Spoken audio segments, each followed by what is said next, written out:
ഭൂലോകത്തിലെ പല പല നാട് അതിശയമായൊരു നസ്രത്ത് നാട് പുണ്യമുള്ള. ആഹാ, നിങ്ങ പോവാൻ പോണേണാ? സമയമായി. ഒരു മിനിറ്റ് കേട്ടാ, എന്റേതായിട്ട് നിനക്ക് തരാനായിട്ട് ഒന്നുമില്ല കേട്ടാ. ഒരു കാര്യം ചെയ്. ഇത് എന്താ ഇത്? ഒരു പാന്റും ഒരു ഷർട്ടുമാണ്. ഒരു വധൂരി തിരുമ്പാൻ തന്നാണ്. എന്നാ നീ വെച്ചോ. Thank you. ആദ്യത്തെ ലീവിന് ഞാൻ വരുമ്പം ചാക്കുണ്ണിയേട്ടൻ ഒരു വാഷിംഗ് മെഷീൻ കൊണ്ടുതരും. ഒരു ഇലക്ട്രിക്കാനും കൂടി കൊണ്ടു കൊടുക്ക്. ഓക്കെ. നിന്റെ വാക്കും പഴയ ചാക്കും ഒരുപോലാണ്. ഞാൻ ഇങ്ങനൊക്കെ തന്നെ കഴിഞ്ഞോളാം. ഒരു കാര്യം പറയാൻ കേട്ടാ, അവിടെ ചെന്നിട്ട് ഒരുമാതിരി മറ്റേ കളി വേണ്ട കേട്ടാ. തലവെട്ടാണ് അവിടുത്തെ കുറഞ്ഞ ശിക്ഷ. രാഘവന പറയും. ഞങ്ങൾ ഇറങ്ങട്ടെ. നീ ചെല്ലു മോനെ, ആ ഈശോ നിന്നോടൊപ്പം ഉണ്ട്. പോ.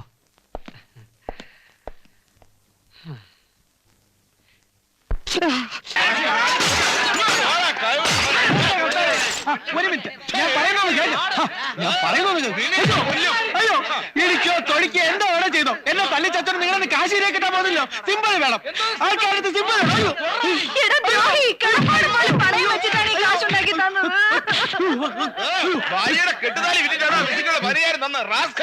അല്ലെന്ന് ഞാൻ പറഞ്ഞില്ലല്ലോ. എനിക്ക് പറയാനുള്ളവരോട് കേക്ക്. ഞാൻ ഈ ട്രാവൽ ഏജൻസിയുടെ ജനറൽ മാനേജർ മാത്രമാണ്. സെക്യൂരിറ്റി മണി എന്നും പറഞ്ഞ് 10,000 രൂപ എണ്ണി കൊടുത്തിട്ടാണ് ഞാനും ഇതിനകത്ത് ജോലിക്ക് കയറിയത്. ആരും സമാനം പറയും. നമുക്ക് ഇതിന്റെ മുതലാളിയുടെ വീട് വരെ പോയി നോക്കിയാലോ? ഞാൻ രാവിലെ അവിടെ പോയി നോക്കിയിട്ടല്ലയോ വരുന്നത്. സകല സാധനങ്ങൾ എടുത്തോണ്ട് ആ കാലമാടം മുങ്ങിയിരിക്കുക.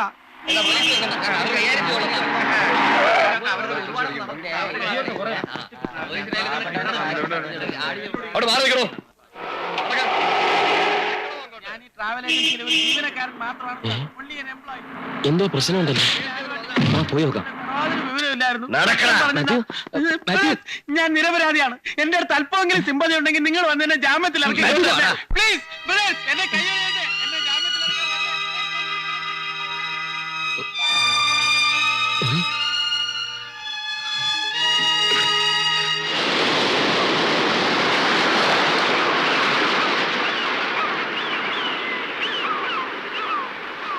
എന്നാലും ആ കള്ള കഴിവേറികളെ നമ്മുടെ കൈ കിട്ടിയില്ലല്ലോ.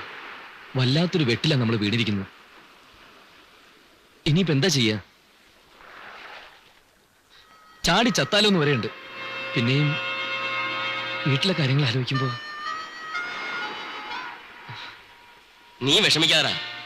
എന്റെ തീരുമാനം ബോംബെക്ക് പോവാന്നാ. അവിടെ എവിടെയെങ്കിലും ഇട്ടോ അവരെ പിടിക്കാം. അത് പിന്നത്തെ കാര്യം.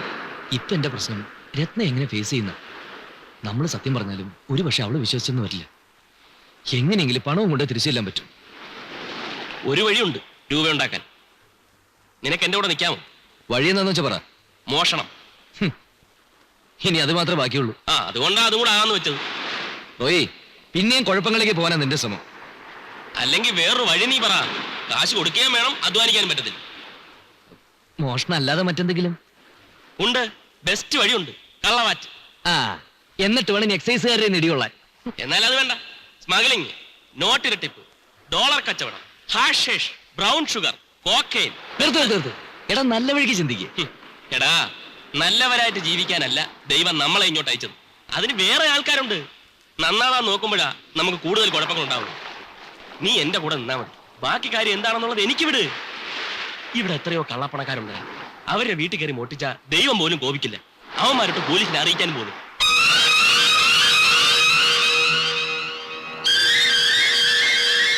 ധൈര്യമായിട്ടിരിക്കടാ, നമ്മൾ നേടും.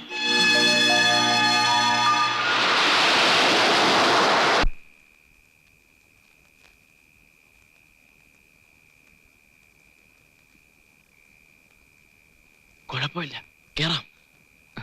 എടാ, അവസാന നിമിഷം ഞാൻ വീണ്ടും ചോദിക്കുക, ഇത് വേണോ? വേണം. ഒരുമാതിരി മറ്റേ വർത്താനം പറയരുത്. വെളുക്കുന്നവരെ വെള്ളം കോരിട്ട് കുടവിട്ടടയ്ക്കുന്ന ഏർപ്പാട് കാണിച്ചാലുണ്ടല്ലോ. നീ ഒന്നും അറിയണ്ട, കൂടെ എന്നാ മതി. എല്ലാം ഞാൻ ഏറ്റ്.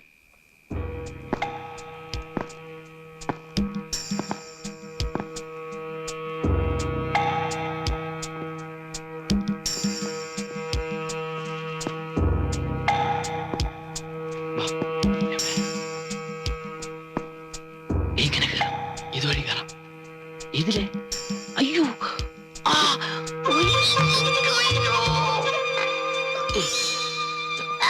അയ്യോ, എന്റെ കഴുത്ത്.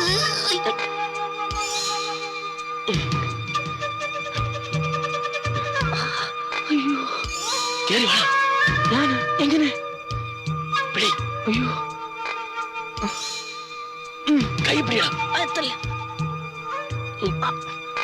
അയ്യോ, പിടിപെടലേ, പിടിപെടലേ. പിടിക്ക്, പിടിക്ക്. വലിച്ചു കയറ്റ്. ഷർട്ടിൽ നിന്ന് വിടുന്നു. വലിക്ക്, വലിക്ക്, വലിക്ക്. അയ്യോ. അയ്യോ. ഓടാ.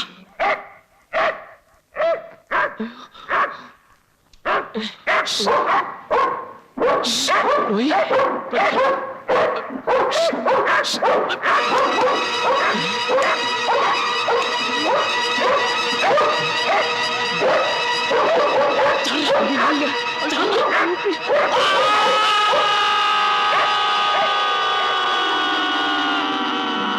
ഈ കേസിലെ പ്രതികളായ സേതുമാധവൻ, റോയ് എന്നിവരുടെ മേൽ പ്രോസിക്യൂഷൻ ആരോപിച്ച കുറ്റങ്ങൾ ഭവനഭേദനം, മോഷണശ്രമം എന്നിവ സംശയാതീതമായി ഈ കോടതി മുമ്പാകെ തെളിഞ്ഞിരിക്കുകയാണ്. ആയതിനാൽ പ്രതികൾക്ക് 6 മാസം വീതം കഠിന തടവ് ശിക്ഷയായി നൽകുവാൻ കോടതി ഉത്തരവിടുന്നു.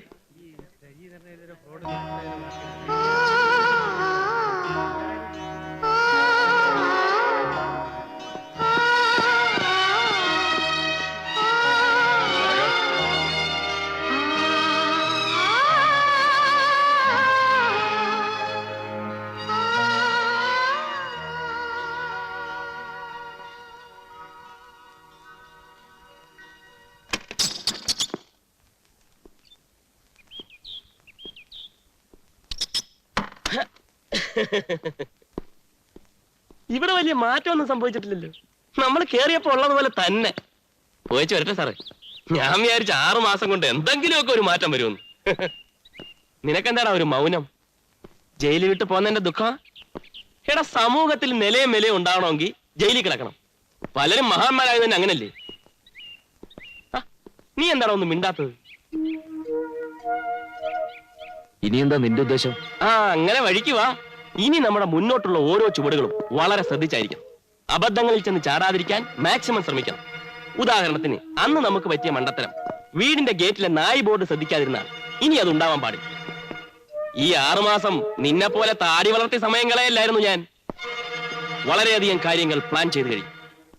എന്റെ ലിസ്റ്റിൽ അടുത്തത് ഈ സിറ്റിയിലെ ഏറ്റവും വലിയ കള്ളപ്പണക്കാരനായ അലുവാസേട്ടന്റെ വീടാണ്. അവിടെയാവുമ്പോ പട്ടിയുടെ ശല്യമില്ല. ഇന്ന് തന്നെ ആവാല്ലേ? ഇല്ല, ഞാൻ ഇനി ഒന്നിനുമില്ല. ഇതുവരെ ചെയ്ത തെറ്റുകൾക്ക് ശിക്ഷയായിട്ട് ഞാൻ ഈ 6 മാസത്തെ കണക്കായിക്കോളാം. ഇനിയെങ്കിലും എനിക്ക് മര്യാദയ്ക്ക് ജീവിക്കണമെന്നുണ്ട്. അതെ, ഇത്രയും കാലം നമ്മൾ ഡബിൾസ് കളിച്ചില്ലേ, ഇനി സിംഗിൾസ് കളിക്കാം. ഇറങ്ങിയില്ല, അതിനു മുമ്പേ തമാശ തുടങ്ങി. ഉളുക്കുവേ. ഞാൻ സീരിയസാ. നമ്മൾ ഇവിടെ വെച്ച് പിരിയുന്നു. ഇന്ന് മുതൽ നിനക്ക് നിന്റെ വഴി, എനിക്ക് എന്റെ വഴി. നീ ഇടത്തോട്ടാണെങ്കിൽ ഞാൻ വലത്തോട്ട്, അല്ല തിരിച്ചാണെങ്കിൽ അങ്ങനെ.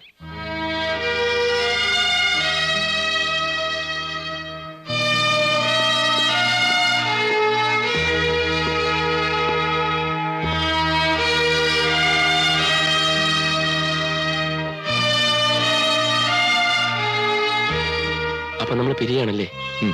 നിനക്ക് വിഷമമില്ലേ? ഇല്ല, നമ്മൾ ഒരുമിച്ച് നിന്നപ്പോഴൊക്കെ കുഴപ്പങ്ങളിൽ ചെന്ന് ചാടിയിട്ടുള്ളൂ. നീ ഇവന് നല്ല വഴിക്ക് ജീവിക്കാൻ നോക്ക്.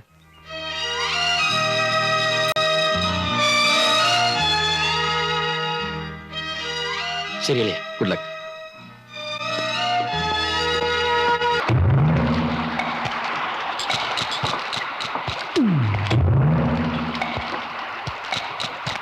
டபுள் ஸ்ட்ராங் ஒரு டீ கொடுப்பா.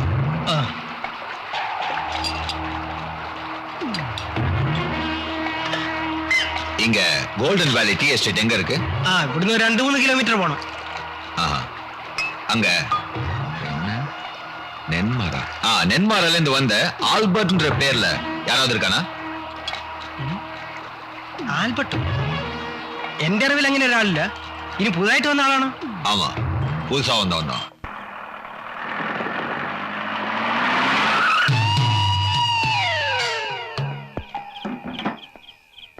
அஞ்சு லிட்டர் கொடுப்பா. ശരി, ஒரு ஃபோன் பண்ணணும். ചെയ്തോളൂ.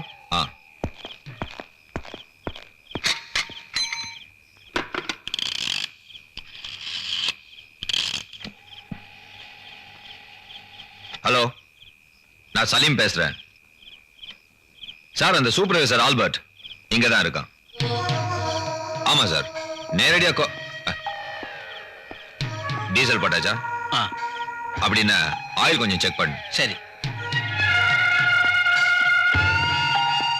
நேரடியா கொலை பண்றதா இருந்தா இன்னைக்கே முடிச்சிட்டு நான் வந்துருவேன். ஆனா ஆக்சிடென்ட் மாதிரி இருக்கணுமே. ஆமா சார், நான் மேக்ஸிமம் ட்ரை பண்றேன். கூடிய சீக்கிரம் முடிச்சிட்டு வந்துடுறேன். ഓക്കെ സാർ, അപ്പുറമാ കൂപ്പിടുறேன். ലോൺ അയച്ചു കഴിഞ്ഞു, നാളെ അവിടെ കിട്ടും. Yeah don't worry. ബൈ. എന്താ സാർ വിളിച്ചത്? ആൽബർട്ട്, കുറച്ച് ക്യാഷ് ഉണ്ട് ബാങ്കിൽ അടയ്ക്കാനുണ്ടായിരുന്നു. ഞാൻ ക്യാഷിനോട് പറഞ്ഞിട്ടുണ്ട്, വാങ്ങിച്ചോളൂ.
എന്റെ അമ്മോ കഴിവറ മോനെ എടാ എടാ റോയ് നീയായിരുന്നോ? അല്ല, ആൽബർട്ട് അലക്സ്. വിടളിയാ, എല്ലാ കാര്യങ്ങളും ഞാൻ അറിഞ്ഞു. ഏതായാലും പുതിയ അവതാരം കൊള്ളാം. ഇതെന്ത് പറ്റിയാണ് നിന്റെ നെറ്റിയിൽ? ഏതായാലും നീ വന്ന ദിവസം കൊള്ളാം. എന്താടാ? എടാ എന്റെ ജോലി ഇന്ന് തെറിച്ചേനെ. ഓഫീസിന് കുറച്ച് ക്യാഷുമായിട്ട് ബാങ്കിലേക്ക് പോകുന്ന വഴി ഒരുത്തന്നെ തട്ടിയെടുക്കാൻ ശ്രമിച്ചെന്നേ. എന്തോ അവന് രക്ഷപ്പെട്ടു. എന്തോ നിന്റെ കഴിവാന്നാ വിചാരിച്ചേ? എടാ, ഐശ്വര്യമുള്ള കാലുകുത്തിയന്റെ ഗുണമാ അത്. അതുപോട്ടെ, നീ എവിടെയായിരുന്നു ഇതുവരെ? അതൊരു പെരിയ കഥ. അന്ന് ഞാൻ നേരെ ബോംബെക്ക് വിട്ടടാ. അവിടെ ചില ചുറ്റിക്കളികളിലൊക്കെ ചെന്ന് വിട്ട് അങ്ങനെ ഇങ്ങനെയൊക്കെ കുറെ കാശും കൈ വന്നു. പിന്നെ ഞാൻ അവിടെ നിന്നില്ല. ഇപ്പം YMC റോഡിൽ ഉണ്ടായിരുന്ന നമ്മുടെ പഴയ ആന്റണി ചേട്ടന്റെ വർക്ക്ഷോപ്പ് വാടകയ്ക്ക് എടുത്ത് നടന്നു. അന്ന് നീ ജയിലിൽ വെച്ച് പറഞ്ഞത് മുതൽ എന്റെ മനസ്സ് മാറുകയായിരുന്നു. എനിക്കും തോന്നി ഒരു ചേഞ്ച് ആവശ്യമാണ്. എന്തായാലും ഇപ്പൊ മനസമാധാനമുണ്ട്. എനിക്കില്ലാത്ത അതാടാ. അതൊക്കെ പോട്ടെ, ഞാൻ എവിടെ ഉണ്ടെന്ന് നീ എങ്ങനെ അറിഞ്ഞു? ചാക്കുണ്ണിയേട്ടനെ ഞാൻ കണ്ടിരുന്നു. വിവരങ്ങളൊക്കെ എങ്ങനെയാ പറഞ്ഞത്? പിന്നെ നീ കരകയറി കണ്ടതിൽ ഒരാൾ ഹാപ്പിയാ. ആരടാ? എന്തോ പഴയതൊക്കെ മറന്നടാ. നമ്മുടെ കോളാമ്പി ലോഡ്ജ് മുതലാളിച്ചി. അളയാ, ഇനി വെച്ച് താമസിപ്പിക്കാതിരിക്കുന്ന ആ ബുദ്ധി. നീ ഡ്രസ്സൊക്കെ ഒന്ന് മാറ്, ഒരാഴ്ച നമുക്ക് ഇവിടെ കൂടാം. അയ്യോ, അത് പറ്റില്ല. പഴയതുപോലൊന്നും അല്ലല്ലേ ഞാൻ. ഭയങ്കര ബിസിയാ. ആ കാർ നന്നാക്കി വന്നാ അപ്പ ഞാൻ പോവും. കാറോ? നീ കാറൊക്കെ പിടിച്ചോ? വാങ്ങിച്ച പോലെ തന്നെയാ. എന്ന് വെച്ചാ ഈടാ അളിയാ, വർക്ക്ഷോപ്പിനകത്തോട്ട് കയറി കഴിഞ്ഞാ കാർ നമ്മുടെ എല്ലാവരും നാട്ടുകാരാണ്. ഓഹോ, അപ്പൊ പഴയ തൊഴിലൊന്നും നീ പൂർണ്ണമായിട്ടും വിട്ടിട്ടില്ലല്ലേ? ഇല്ല, പലതും കുറേശ്ശെ മിച്ചം വെച്ചിട്ടുണ്ട്.